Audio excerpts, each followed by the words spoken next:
The latest Pompey news, updates every day from the Pompey Sound news desk. Speculation is mounting that John Messino is weighing up a headline-grabbing selection decision for Saturday's visit to Birmingham. Local journalists and fans on social media have been loud and clear in their praise for the performances of KIRK in the role of Pompey's line leader, main striker, or number 9, call it what you will.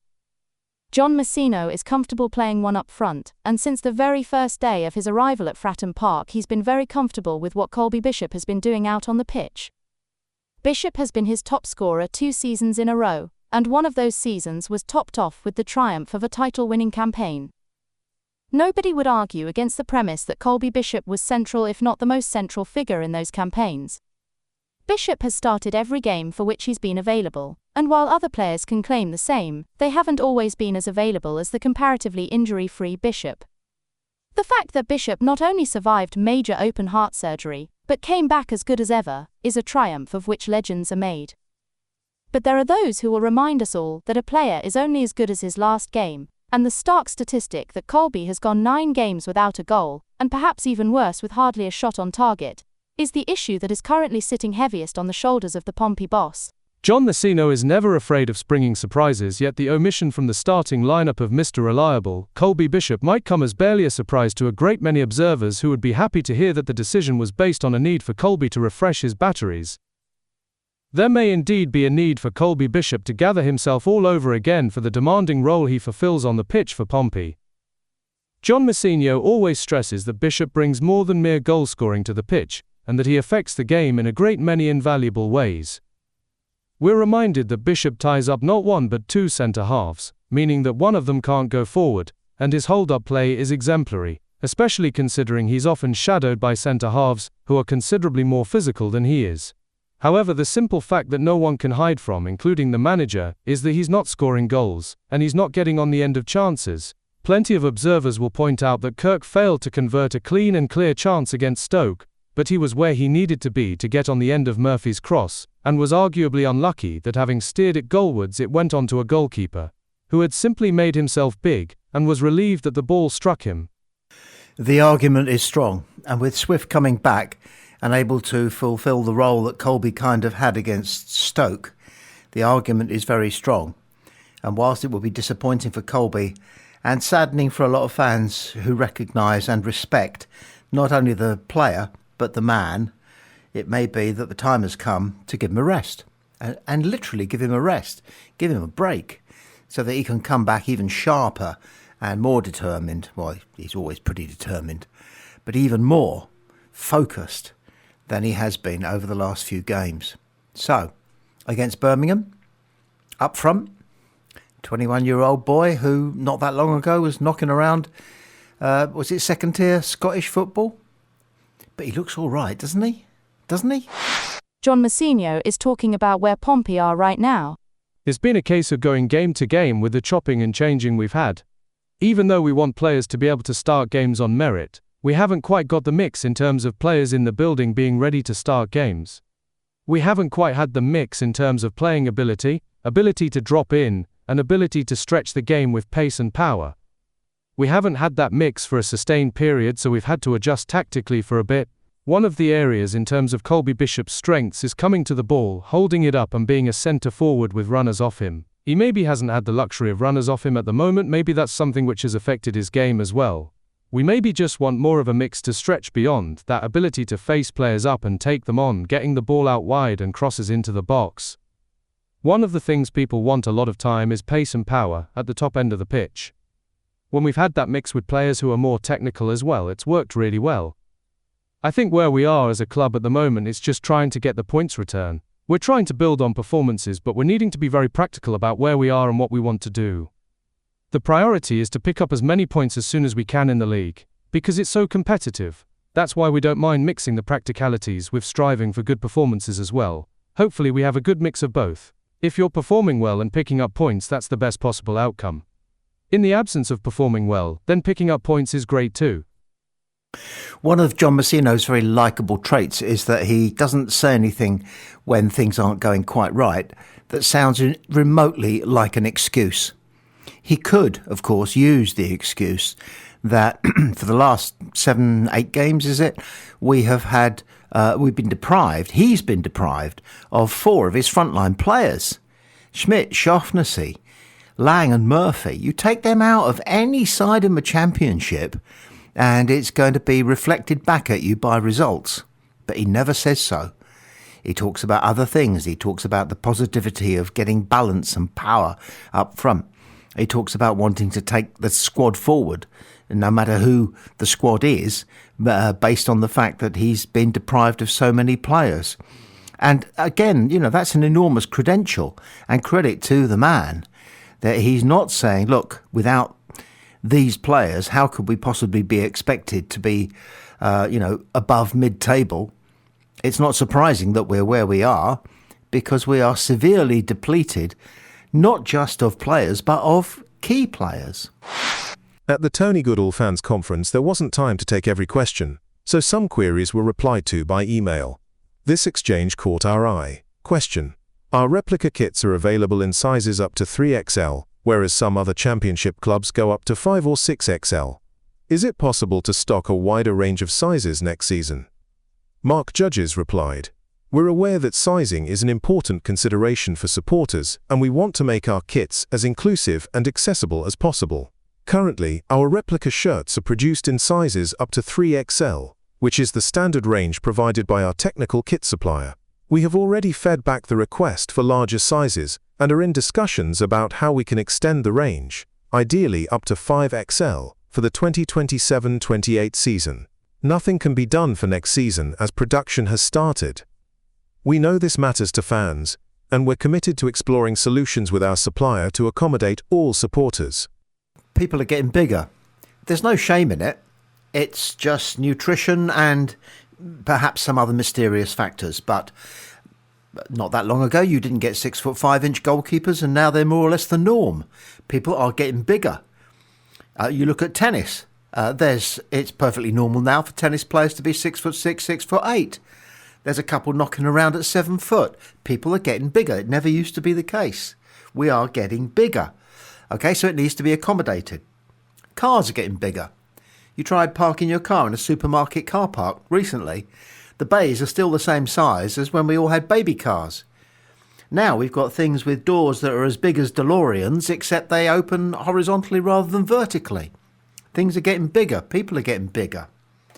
So we need to accommodate that. We need to meet that. Clubs need to find ways to make sure that somebody, no matter how big they are, can wear the Pompey shirt if that's what they want to do. One of the interesting things that came out of that piece that we've just heard, did you notice, is that we can't change anything for next season because production has already started on the Pompey kit for next season. It's October. It's interesting, isn't it? Very interesting. They set great store in it. It's an important line of revenue for Portsmouth. People want to wear the shirt, whatever the shirt is, to match the team that's out there on Fratton Park.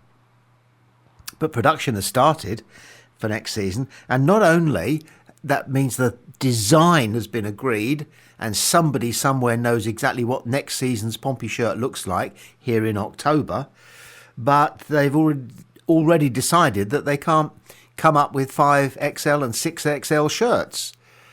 Perhaps the factory doesn't have the technology that enables them to manufacture shirts in that particular size. How big is a 6XL shirt?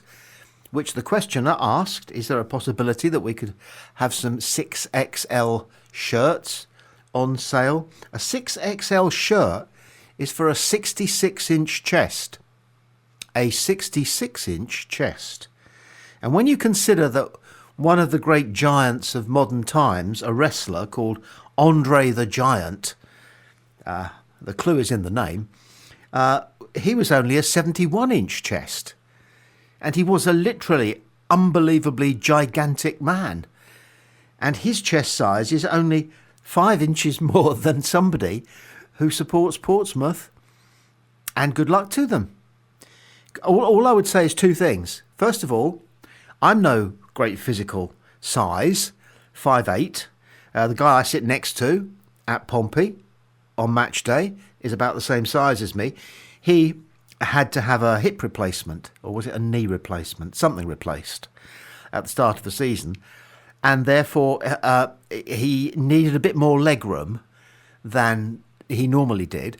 He couldn't actually fit into the little seat and the space in front of it because it's tiny. How on earth do some people fit in the seats? He had to swap with the bloke at the end of the row so that he could just extend his leg out in front of him into the aisle. Do you know what the average weight is of a person who needs a 6XL shirt? It's 22 stone. How on earth do they fit into that seat? How on earth do they fit into that space for their legs? It's beyond me. So, and the other thing is this. When I buy a shirt or a pair of trousers or anything, I'm buying medium to large, but there are people buying the same trousers, the same shirt, who are almost twice the size of me, but they pay the same. Now, it doesn't work in other areas of life. If you take a taxi from the station to Fratton Park, that's £7.20, something like that.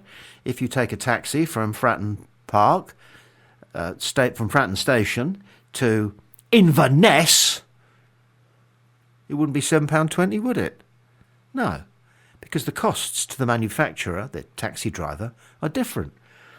But we don't get concessions for requiring less material and less labour time in making the shirts that we average-sized people wear.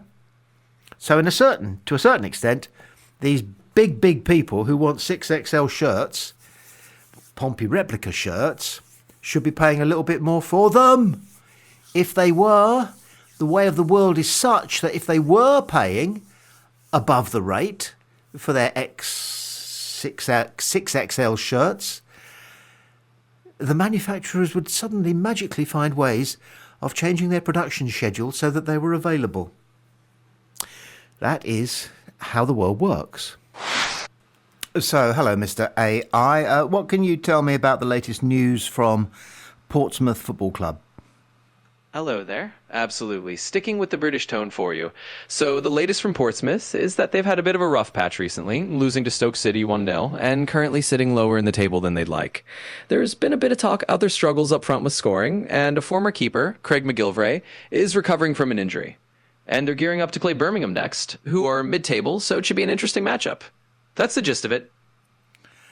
Has anybody started making predictions about Birmingham versus Portsmouth yet? So yes, a few predictions are rolling in. The bookies and some prediction sites are leaning towards Birmingham winning this one, with a couple of them suggesting a 2-1 result. We'll see how it plays out on the day. What can you tell us about the owners of Birmingham City? So the current owners of Birmingham City are a bit of a mix. The main stake is held by Shelby Companies Limited, run by Tom Wagner from Knighthead Capital. Then there's still a big chunk owned by a Chinese group called Birmingham Sports Holdings. And fun little detail, Tom Brady has a minority share as well, though he doesn't get a vote. So it's quite an interesting ownership lineup. And what about Birmingham on the pitch? Are they an expensive outfit in terms of their transfer value? In short, Birmingham City have a squad valued at around 41.6 million euros at the moment. They splashed out a fair bit on a striker called Jay Stansfield, bringing him in from Fulham for about £20 million, which definitely raised their overall transfer value a bit. So they're not exactly the cheapest side out there. Who have Pompey got after Birmingham? So after Birmingham, Portsmouth will be up against Wrexham at home on the 5th of November. Then they've got Hull City away on the 8th, and Millwall at home on the 22nd. So a busy few weeks coming up for Pompey. What can you tell us about Wrexham and their owners and what they're doing on the pitch? All right, so Wrexham are quite the story. They're owned by Ryan Reynolds and Rob McElhenney, and they've climbed up the leagues pretty fast. Now they're in the championship for the first time in decades. At the moment, they're sitting around 18th in the table, and their top scorer this season is Kiefer Moore. So it's been quite an exciting journey for them. Knowing what you know, are you able to make a prediction for the game, Birmingham versus Portsmouth? And also knowing what you know, are you able to make a prediction for Portsmouth's finishing position in the championship table this season? Sure, I can give you a bit of an educated guess. For the Birmingham versus Portsmouth game, it's probably going to be a pretty tight match. Birmingham might have a slight edge, maybe something like a 2-1 win, but it could go either way. As for Portsmouth's finishing position, given their form and current standing, they might end up somewhere in the lower half of the table, maybe around 18th or 19th. But football can always surprise us. Okay, nice one. Thank you. You're very welcome. Glad to help. If you need anything else, just give me a shout.